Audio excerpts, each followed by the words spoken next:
हरे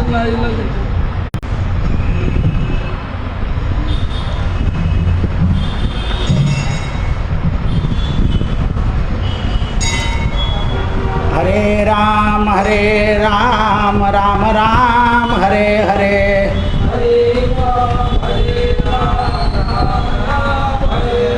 हरे कृष्ण कृष्ण कृष्ण हरे हरे,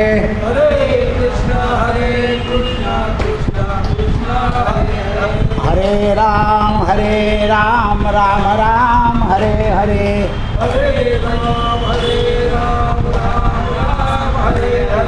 हरे कृष्ण कृष्ण कृष्ण हरे हरे,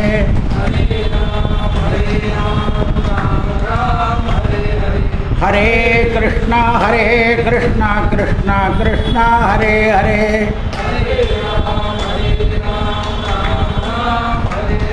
हरे कृष्ण कृष्ण गोपाल कृष्ण भगवान की जय, राजाधिराज रामचंद्र भगवान की जय। नारायण नारायण नारायण। भगवंताची प्रीतीचा आपल्याला अनुराग होत गेला। अनुराग म्हणजे जेव्हा आपल्याला क्षणामध्ये स्मरण होईल ईश्वराचं, त्या स्मरणामध्ये नामस्मरण जेव्हा सुरू होईल, की आपण कामातून रिकामे झाले, विचारातून रिकामे झाले की लगेच नामस्मरण जेव्हा आपल्या मुखात येईल, तेव्हा समजायचं भगवंताचा अनुराग आपल्याला प्राप्त झाला। आणि तो अनुराग म्हणजे भक्ती आहे। अनुरागाचा अभिप्राय एवढाच आहे की संसारामधलं जे आहे ते आपलं नाही, आपला तो फक्त भगवंत आहे। आपुला तो देव करोनिया घ्यावा, आपण आपल्या देवाचं करून घ्यावं। बरं, करून म्हणजे 24 तास पूजा नाही करता येणार आहे, 24 तास वाचता नाही येणार, पण 24 तास स्मरण करता येणार आहे। मग जे करता येणार आहे त्याच्याकडे लक्ष द्या, कारण मध्ये काही अडथळा आला तरी आतले आत स्मरण चालू असतं आणि आपण दुसरं काम करत असतो। अहो येता जाता उठत बसता कार्य करिता, सदा देता घेता वदनी वदता ग्रास गिळता, घरी दारी शय्ये वरी रतिसुखाचे अवसरी, समस्तांची लज्जा त्यजुनी भगवत चिंतन करी। इतरांची लज्जा सोडून द्यायची।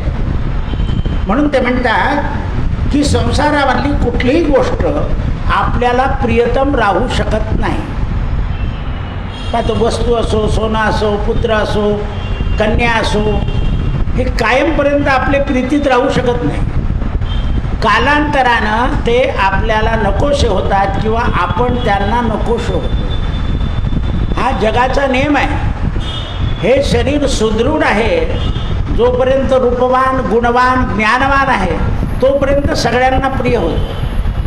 पण या शरीराने काळाला ग्रासलं की सगळ्यांना असं वाटतं आता गेलेले बरे।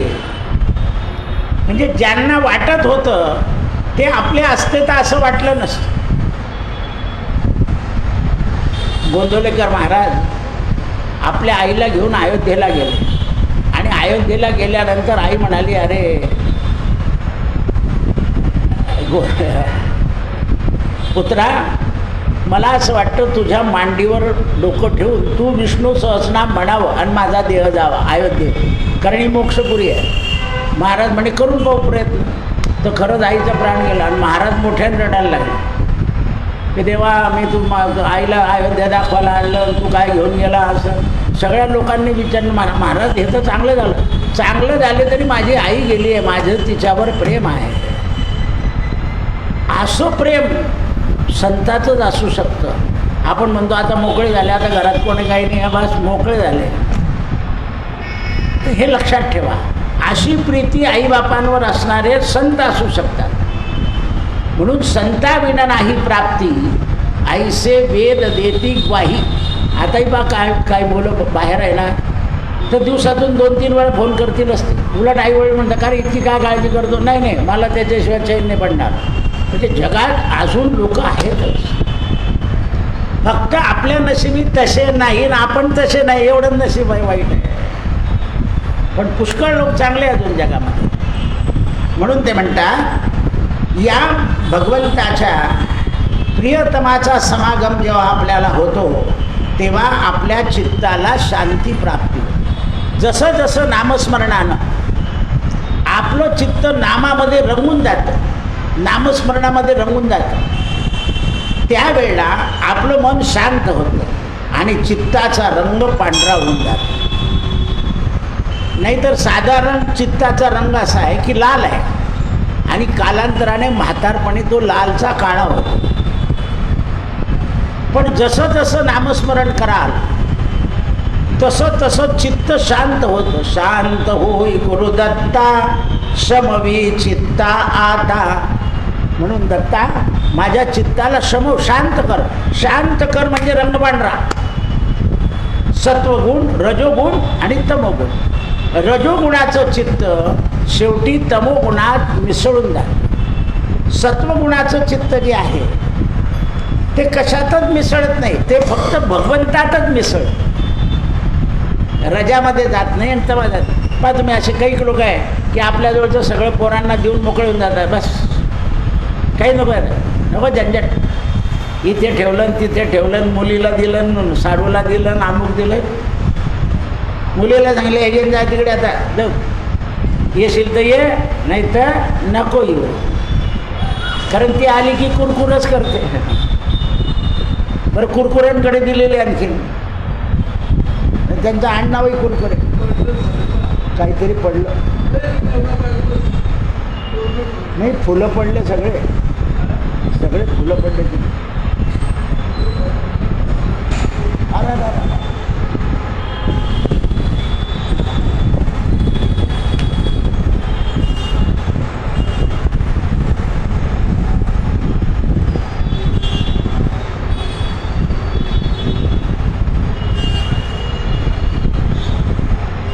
अगदी समोरच आहे दारात, ऐकतच नाही. म्हणून चित्ताचा रंग लाल होतो आणि लालातून मग काळा होतो. आणि लाल रंग हा नेहमी शरीरामध्ये क्रोध आणतो.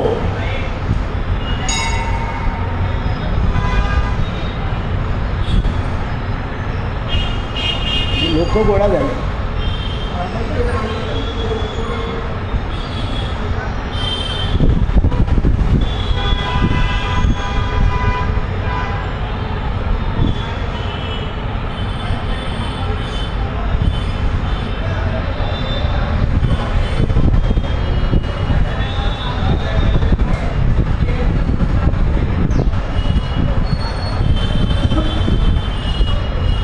शरीर रंगत जातं आणि त्यामुळे आपल्याला अनुराग येतो.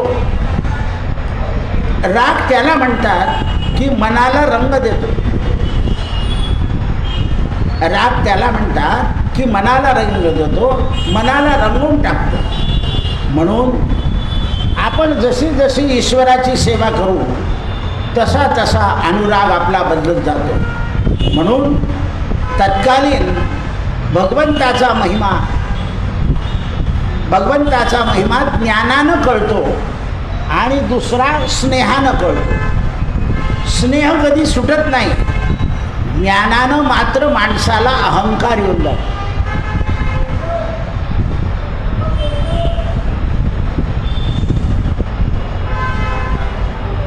काहीतरी सांडलं त्यांचं ते, त्यामुळे ते आरळ मारतात.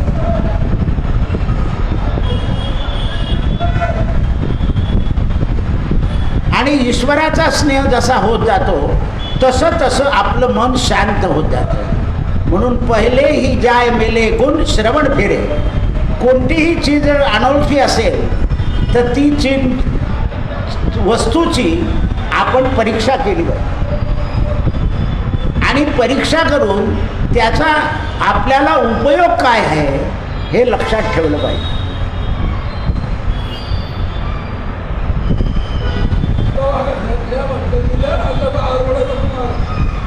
लागला का? आपलं गोपी. हा मग काय, मला वाटलं का गोपी आहे. म्हणून अनोळखी वस्तू जशी आपण परीक्षा केल्याशिवाय त्याचा उपयोग करत नाही, त्याप्रमाणे जगामध्ये या ज्या सगळ्या वस्तू आहेत ह्या आपल्या अनोळखी आहेत आणि ओळखीची वस्तू फक्त भगवान आहे. म्हणून त्यावेळा जसं पाणी आहे हे दुधामध्ये मिळून जातं, त्यामुळे आपल्याला दूध जर पाणी वाटलं तर आपण म्हणतो गाईचं आहे म्हशीचं नाही असं बोलून मोकळून जातं, आणि ते दूध गरम केलं की पाणी जळून जातं आणि दूध शिल्लक राहतं. त्याप्रमाणे आपल्या बुद्धीच्या ठिकाणी जो रजोगुण आहे आणि तमोगुण आहे शरीरातच आहे, सत्वगुणी शरीरातच आहे, पण जसं जसं नामस्मरण होईल तसं तसं रजोगुण आणि तमोगुण जळून भस्म. म्हणून शुभ माणसानं ज्याला शुभ इच्छेचं आहे त्याने रसिक चिंतन करावं. रसिक चिंतन म्हणजे भगवंताचं. म्हणून वृंदावनामध्ये एक महात्मा होते, ते अगदी सरळ आणि साधे होते, पण नेहमी भगवंताचं गुणांवर्णन करायचे, म्हणून त्यांना लोक रसिक महात्मे म्हणायचे. त्यांचा जन्माला बालपणापासून त्यांना आपल्या आईनं भगवंताच्या नामाची मात्रा दिलेली होती आणि त्यांच्या नशिबानं ती मात्रा दिवसेंदिवस वाढत गेली. ते साधारणतः 30-40 वर्षाचे झाले त्यावेळेला त्यांनी आपल्या संपत्तीचा ट्रस्ट बनवून दिला आणि वृंदावनामध्ये जे महात्मे असतील त्या महात्म्यांच्या पुस्तकाला छापून लोकांना वाटायचं. पहा, भगवंताच्या कृपाप्रसादानं आईनं नामाची गोडी लावल्यावर स्वतः तर काही ज्ञान प्राप्त झालं नाही, पण स्वतः नामाची गोडी लावली. मग आता जगामध्ये चांगला प्रसार केला पाहिजे म्हणून आपला जी संपत्ती होती त्याचा ट्रस्ट केला आणि त्या ट्रस्टला सांगितलं की जे मोठे मोठे महात्मा आहेत त्यांचे पुस्तकं छापून जगात वाटून टाक. ट्रस्टमध्ये येणारा पैसा गोरखपूरला देऊन टाकला काही, म्हणजे जेणेकरून सत्संग आणि ज्ञान. तर म्हणाले हे रसिक महात्म्याला का जमलं, तर भगवंताचा रस पीत होते. कोणता? नामरस. नामरूपी जडले चित्त मी तयाचा अंकित. म्हणून अनेक संतांनी त्यांचं चरित्र लिहिलं आहे, कारण ते जीवनमुक्त झाले आणि पुन्हा या संसारात येण्याची वासना ठेवली नाही. म्हणून मोठमोठे जे संत आहेत ते जीवनमुक्त होतात, पण आपल्याकडे संतांनी अभंग झालेला आहे, जीवनमुक्त झालो जीवनमुक्त झालो नामाची या गजरे जीवनमुक्त झालो. तर जीवनमुक्त आम्हाला कशामुळे होता आलं, तर आम्ही नामाचा गजर करत होतो म्हणून जीवनमुक्त झालो. म्हणून जसं जसं मनुष्य भगवंताच्या नामाचं संकीर्तन करेल त्या संकीर्तनानं त्याचा तो जो जीव आहे त्याचं जे चित्त आहे त्याचं जे मन आहे हे संसारामध्ये कार्य करीत राहील पण अटकणार नाही, आणि अटकणार नाही म्हणून तो जीवनमुक्त होईल. जगामध्ये भगवंताचं प्रेम जे आहे ते जीवनमुक्त महात्म्यांनी आपल्या ग्रंथाच्या द्वारे जगामध्ये लिहून ठेवलं आहे आणि त्याचं नाव आहे शांडिल्य भक्तिदर्शन, नारद भक्तिसूत्र, ब्रह्मसूत्र. त्यावेळा एका महात्म्यानं हे अद्भुत कर्म पाहिलं किंवा याने काय केलं आहे, तर जगामध्ये ज्ञान देण्याचं काम केलं. त्या महात्म्याने त्या याच्यामध्ये मदत करण्याचं काम केलं. पा रसिकाला रसिक मिळाला, रसिकाला रसिक मिळाला. जसा एक खवय्या असतो त्याला दुसरा खवय्या मिळाला की त्यांना आनंद येतो, तसे हे भगवंताच्या नावाचे महात्मे मिळाले आणि यांनी भगवंताच्या प्रेमाचा अवलंबन केला. म्हणून शास्त्राची परिभाषा शब्दाने समजते, पण काही काही परिभाषा कठीण असते आणि कठीण शब्द जर समजले नाही आणि आचरणात आले नाही तर माणसाचं जीवन. पण भगवंताचं नाम असं आहे सोपं.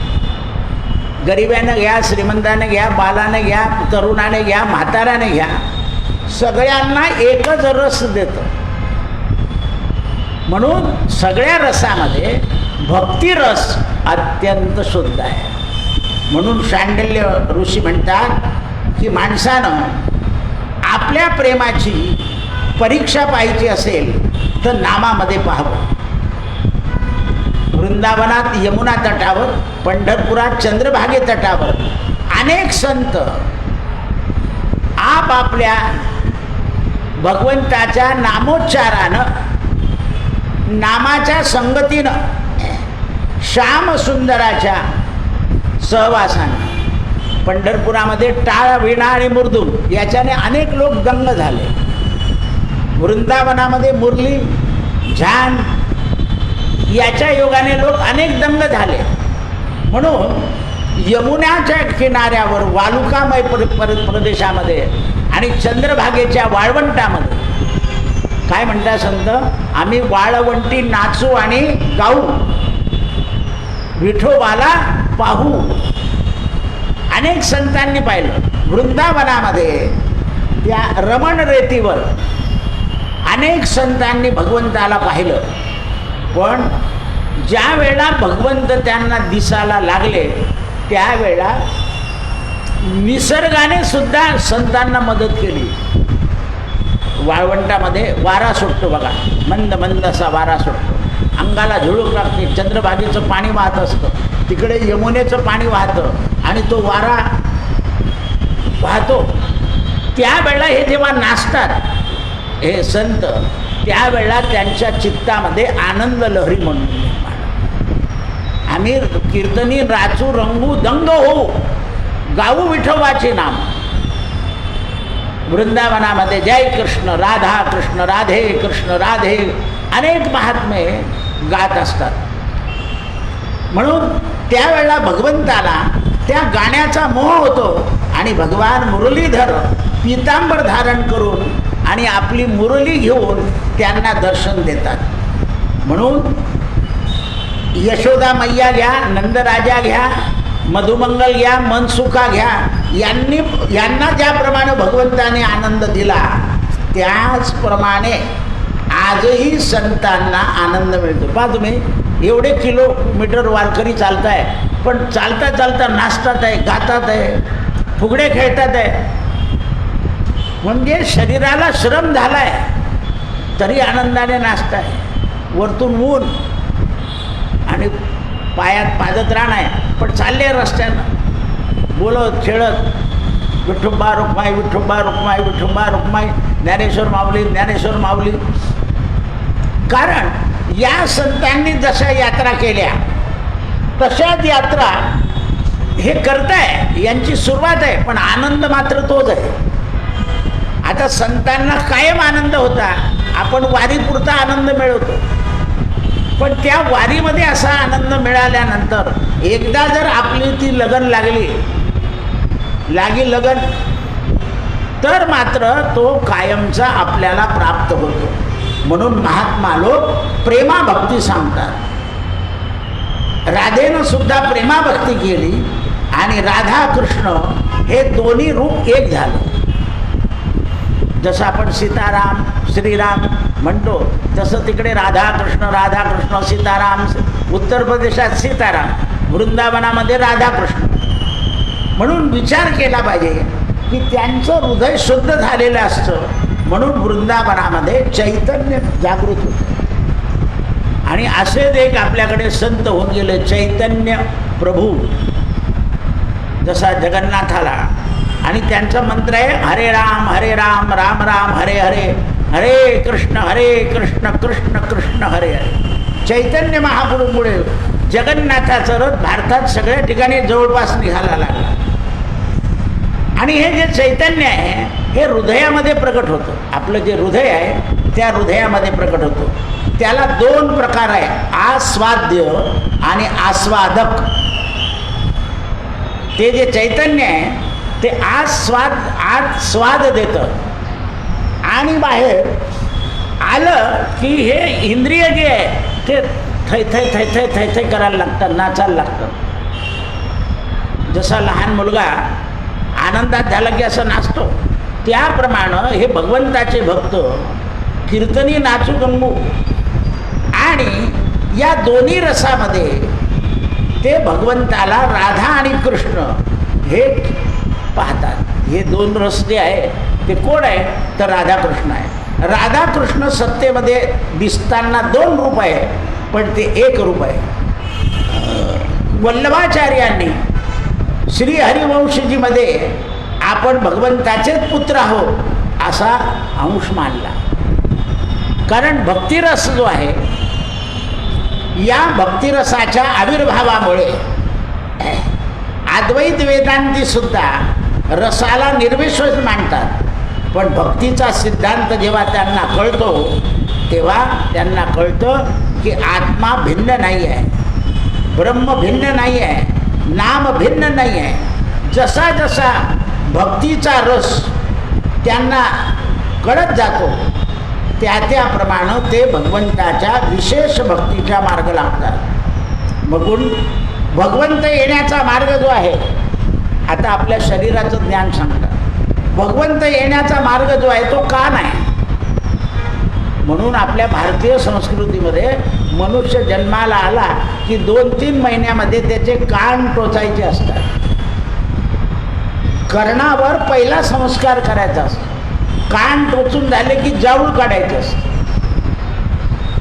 म्हणजे जे मलिन केस आहे ते काढून टाकायचे आणि नवीन केसाला उत्पत्ती द्यायची. म्हणून कान काय आहे तर कानामध्ये शब्द प्रवेश करतात आणि कानाचा संबंध आकाशाशी आहे. कारण जे शब्द तयार होतात ते आकाशातून तयार होतात आणि आकाशातून तयार झाले की आपल्या कानामध्ये. मग शब्द हे ब्रह्म आहे. ज्या वेळेला संतांचं चरित्र आपण ऐकतो किंवा ज्ञानी लोकांच्या मुखातून ग्रंथ ऐकतो, त्या ग्रंथामधले जे शब्द आहे ते शब्द आपल्या कानामध्ये गेले की आपल्या हृदयामध्ये असलेला जो रस आहे, मुळात प्रत्येक जीव जो आहे तो भगवंताचा अंश आहे. प्रत्येक जीवामध्ये भगवंताचा अंश आहे, पण तो कर्मगतीनं वेगळ्या मार्गाला जातो.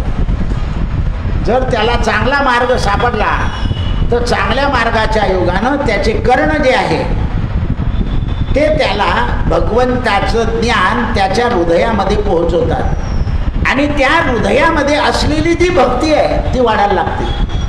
वाढावया सुख भक्तिभाव धर्म. काय वाढला? प्रत्येकाला घरामध्ये शांती पाहिजे. शांती केव्हा येईल? प्रत्येक घरातल्या व्यक्तीचं एकमेकावर दृढ प्रेम असेल ते. मग दृढ प्रेम वाढवण्याकरता काय तर अन्न दिलंय म्हणून सगळ्यांनी बरोबर जेवावं याचं कारण आहे. पण या कलियुगामध्ये जेवण्याची वेळ सुद्धा प्रत्येकाची वेगवेगळी होऊन गेली. कारण काम इतकं आहे की सगळ्यांना एकत्र जेवणं शक्य नाही, फक्त रात्री जेवता येते. बरोबर जेवल्यानं घरामधलं प्रेम सप्रेम राहतं. पण या बाहेरच्या जगामुळे काही लोक बाहेरच खाऊन येतात, काही बाहेरून खाऊन येतात, मला भूकच नाही. त्यामुळे सगळ्यांचं निगेटिव्ह प्रेम जे आहे ते कमी होत गेलं. कारण अन्नानं रस तयार होतो आणि जसं अन्न खाल तशी मती होते. जसं अन्न खाल तशी मती होते.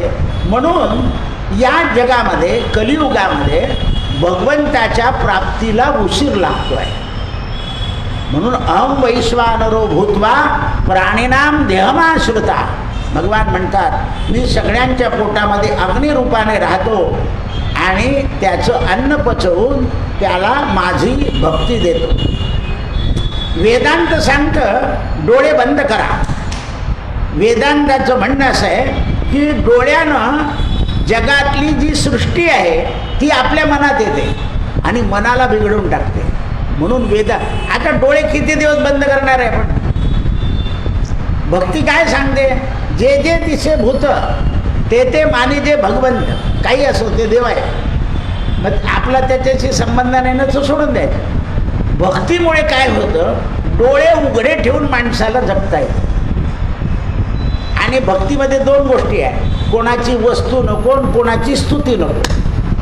वस्तू नसली म्हणजे क्रोध येत नाही, आणि स्तुती नसली म्हणजे मन दुःखी होत नाही. म्हणून निंदा आणि वंदा आम्हा समान. कोणी निंदो अथवा वंदो, आपल्याला तो सारखा. म्हणून डोळे उघडे ठेवून सुद्धा भगवंताचं स्मरण केल्यानंतर डोळ्यामध्ये हा जगातला प्रपंच प्रवेश करत नाही. केव्हा केव्हा आपण डोळे बंद करतो, पण आत विचार चालू असतात. झोपल्यावर सुद्धा स्वप्न पडतं, विचार चालू असतात. मग जर डोळे बंद होते तर विचार आले कुठून? तर जे आत गेलेलं आहे तेच आपल्या डोळ्यापुढे उभं राहतं, नाही तर स्वप्न पडलंच नसतं.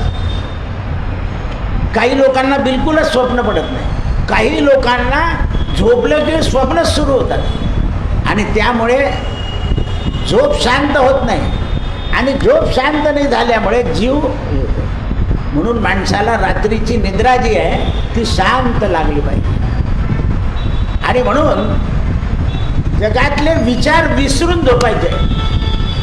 मग विचार केव्हा विसरले जातात? जेव्हा माणसाच्या शरीराला श्रम, आणि मनुष्य थकतो ना, थकला की लागेच झोपतो. म्हणून ते म्हणतात की परमात्म्याचं स्वरूप पाहण्याकरता मीराबाईने सांगितलं, मेरे तो गिरधर गोपाळ दुसरा न कोई. कारण तिच्या मनामध्ये ते का जमलं की माझं भगवंताच आहे, जगात दुसरं कोणी नाही. म्हणून विष्णू पुराणामध्ये सांगितलं आहे, यावत कुरुते जंतू संबंधात मनुष्यप्रिय.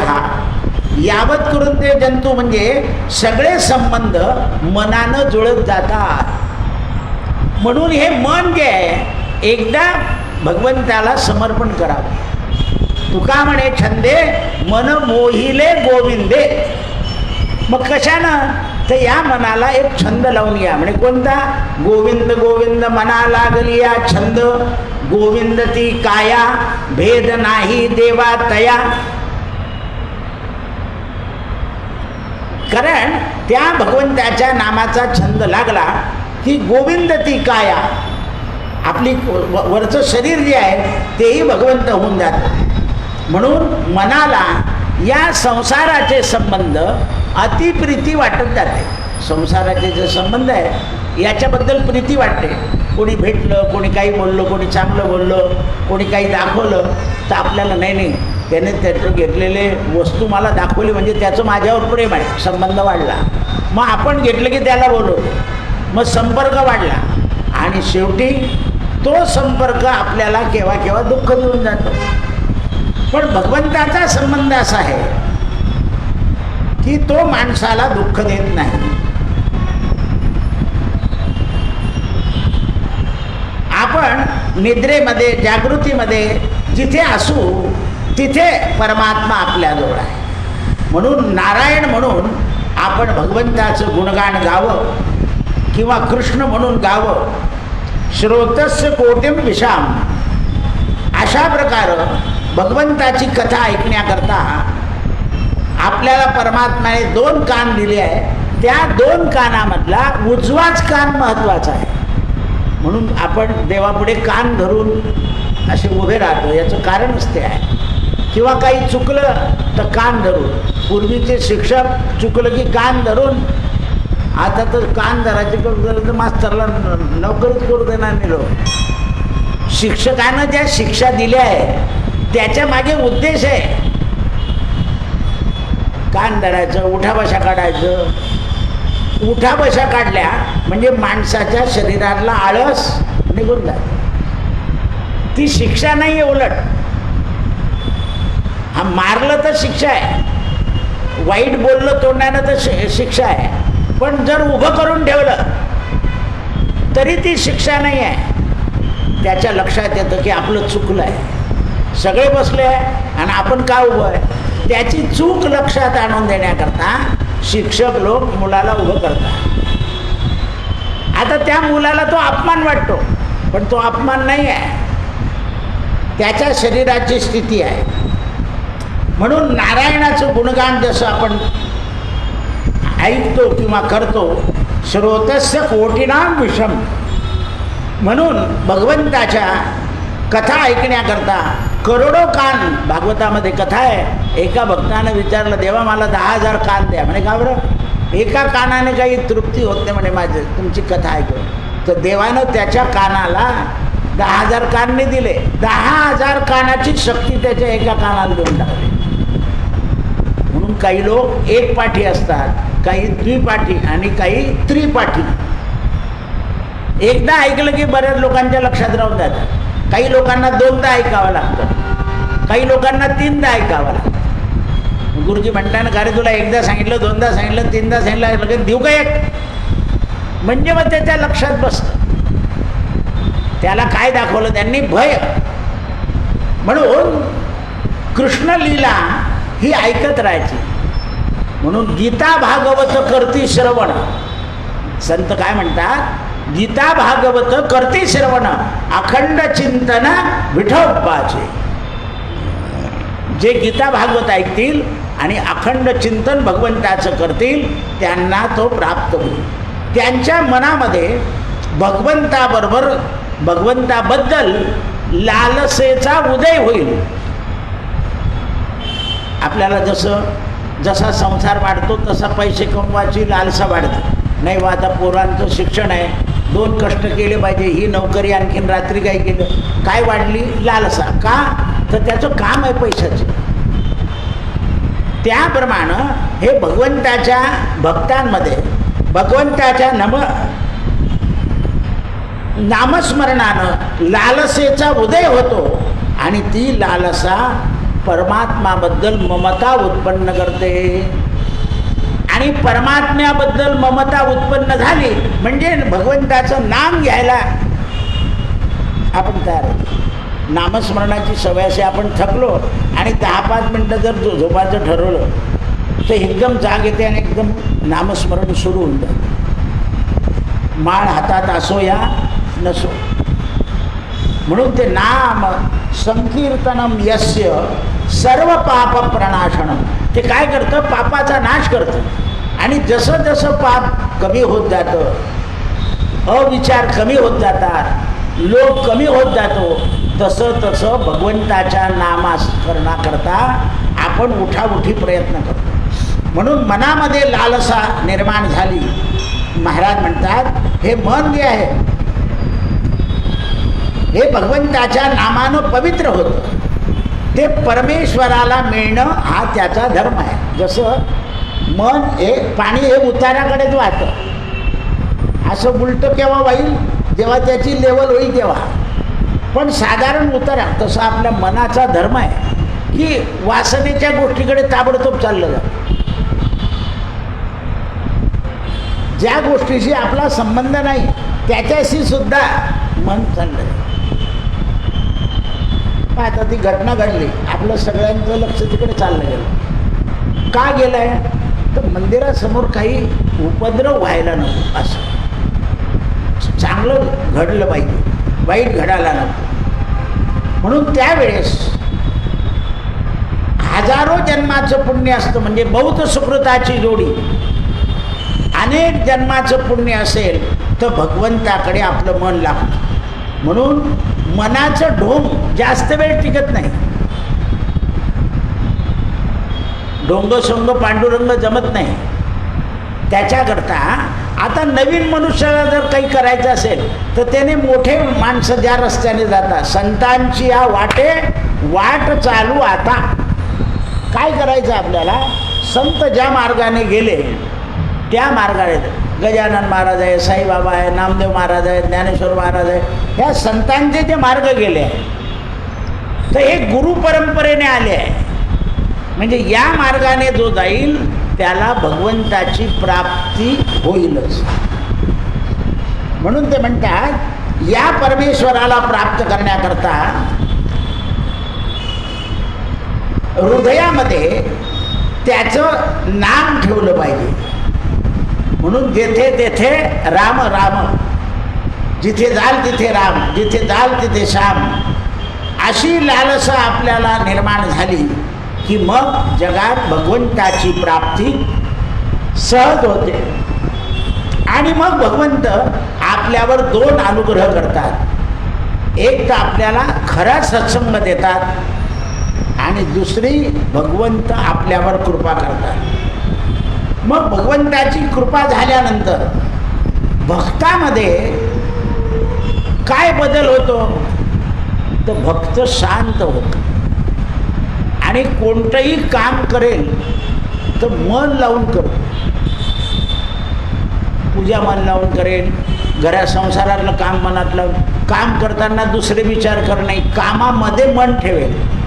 काही वेळा आपण काम करतो पण मन दुसरीकडे चाललं जातं. जसं उदाहरण सांगतो, एखादी बाई स्वयंपाक करते आणि मुलगा झोपला असेल तर मनात तिच्या पडून तरी जाणार म्हणून पाहून येते. शाळेत गेला आहे, किती वाजले, ती सगळं काम करते पण मनामध्ये मुलगा आहे. त्याप्रमाणे संत जगामध्ये सगळे कामं करतात पण मनामध्ये भगवंताला ठेवतात. गोविंद गोविंद मना लागलिया छंद, गोविंद ती काया भेद नाही देवा तया, आनंदले मन प्रेमे पाझरती लोचन. एकदा आपलं मन देवाच्या नावाने पूर्ण झालं की देवाचं गुणगान गाताना आपल्या डोळ्यातून आसू येतात. त्याला आनंदाश्रू म्हटलंय. त्याला म्हणजे देवाला पाहताना सुद्धा डोळ्यात आसू आले की देव दिसत नाही असं होतं. म्हणून त्यांनी खुलासा केला आहे की वासनेचा पडदा दूर होऊन जातो. कारण देव आणि जीव यांच्यामध्ये पडदा आहे वासनेचा, तो दूर होतो. एक उदाहरण दिलं आहे त्याला. एक महात्मा होते, त्यांना त्यांच्या शिष्याला भगवंताबद्दल ज्ञान पटवायचं होतं. म्हणून त्यांनी काय केलं, एका लोखंडाची पेटी घेतली आणि त्या पेटीमध्ये एक खडा ठेवला, त्याला फडकं बांधलं आणि त्याला सांगितलं की मी आंघोळ करतो तोपर्यंत हे पेटी धरून ठेव, याच्यात हिरा आहे, परीस आहे,